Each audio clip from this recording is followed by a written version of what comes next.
Alright guys, hi, I'm Not Bubbles, and you're gonna think this is weird that we're starting mid-game, but I really just wanted to show you the threat that comes with this guy, because if I'm doing a audio over, so explaining my train of thought for the chess pieces, I'm also gonna explain, like, I want to show why it can be lost, and I also don't really want to give you guys the same thing over and over and over again.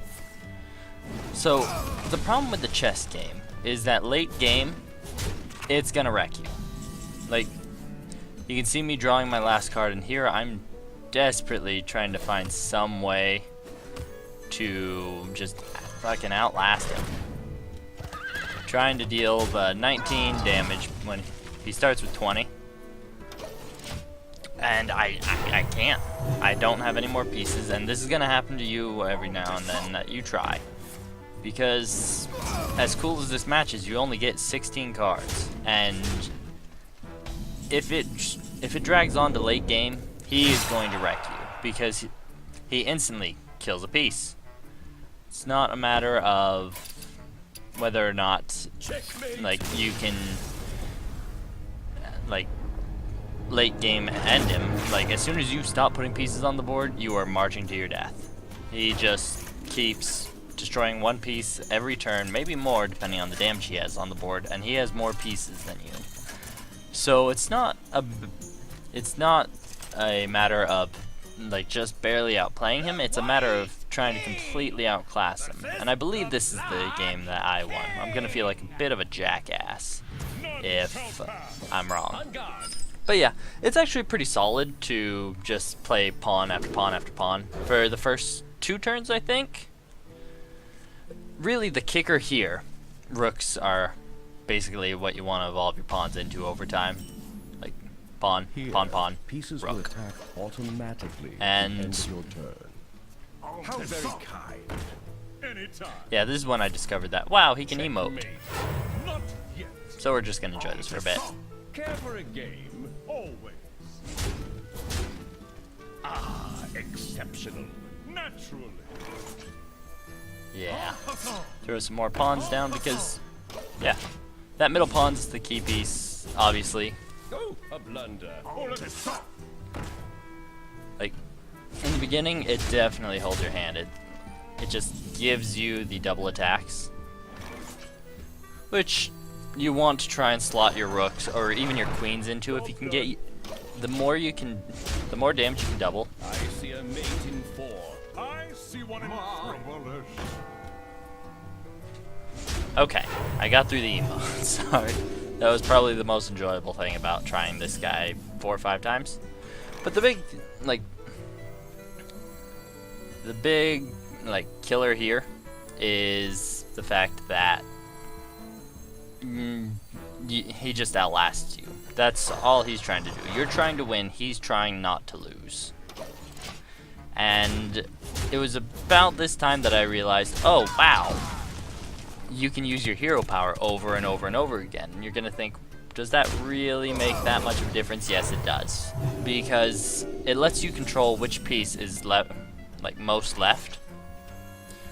Which comes in, yeah, it comes in handy because you're trying to figure out what pieces should be gotten rid of. And so a pawn that's like 1-5 health versus a pawn that's 1-6,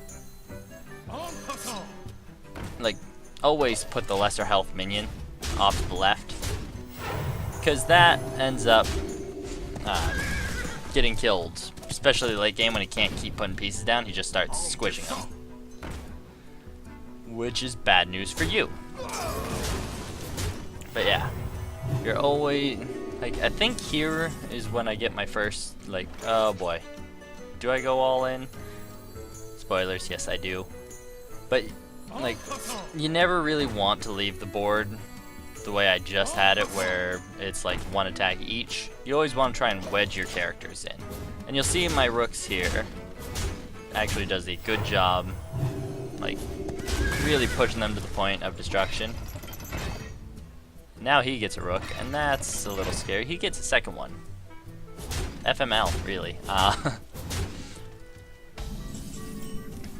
But yeah, the knight is also a wonderful piece if you can put it off to the side.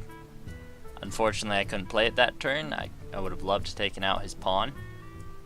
But you can see I'm just trying to squeeze as much damage out of this as I can.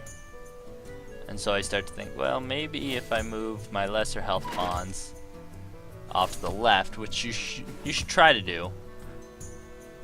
And I also move the rook, I believe, or I end it like ninny. Yeah.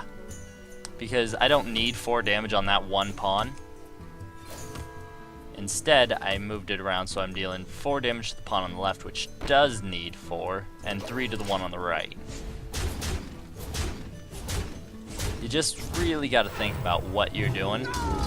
And it's a little tricky trying to figure out what's going to deal damage to what. Yeah. The knight is probably going to be your favorite piece because you get to squeeze as much damage out of it as you can. I just went right ahead and killed that rook because I didn't want to risk it being able to deal any damage. Then I decided to squeeze the bishop between the 2 rooks because they're really my powerhouses. Maybe I didn't. What the hell am I doing? Oh yeah, I wanted to kill that rook as best I could. Again, shuffle the pawn off to the left. Let him get crushed by the cheat. Checkmate. Queen's bad news. When he plays the queen, your hope is, okay, hopefully I have a rook still alive. Spoilers, I do. And a knight, because those two are a wonderful combo. You go bam, and then you do whatever you can on the board to make it so that your rook is next to it.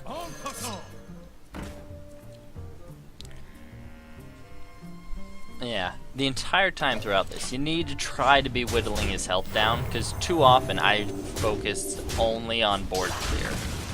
And when you focus only on board clear, you end up having decent control, but he's always competing a little until he gets to the point where he just starts crushing your pieces.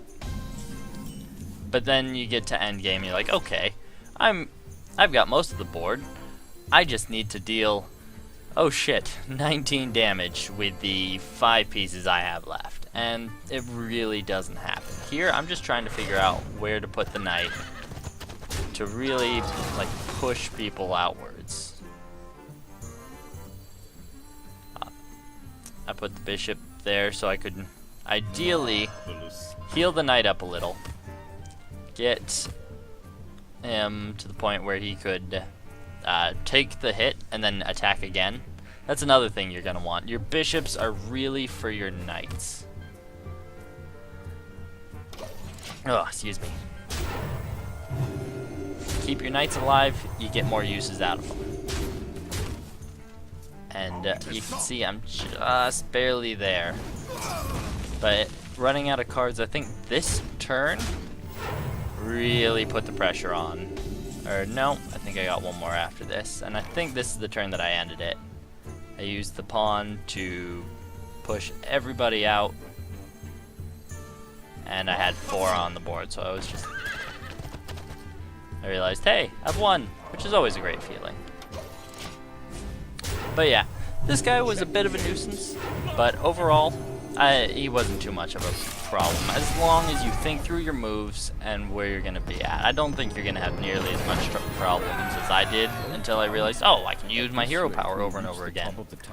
It's going to be helpful. Anyways, guys, thanks for watching. Appreciate it. And I hope this guide helped you out. It's my other one's not so much. My other guides are like, oh, just get really, really fucking lucky. Yeah. Thanks for watching, guys. Not Bubbles. Saying bye. Bye.